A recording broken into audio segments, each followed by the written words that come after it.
everyone, welcome to Lectures by Aparna. NTPC Limited has invited applications from female candidates to apply for executive trainee posts. The recruitment will be done through GATE 2021 score and is reserved only for female candidates. The registration process is from April 16, 2021 to May 6, 2021.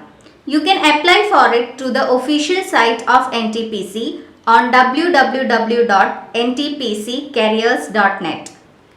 Female graduate engineers can apply for the post in the disciplines of electrical, mechanical and electronics or instrumentation.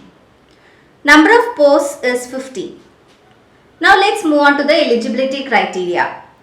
Candidates should have a full-time bachelor's degree in engineering or technology with not less than 65%.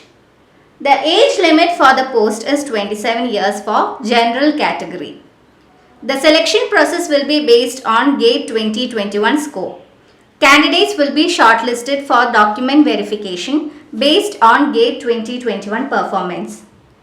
The selected candidates will be placed on a pay scale of Rs 40,000 to 1,40,000 with the basic pay being Rs 40,000. All the selected candidates will have to undergo 1 year training at various NTPC plants. So for more job notifications, subscribe to my channel. Thank you.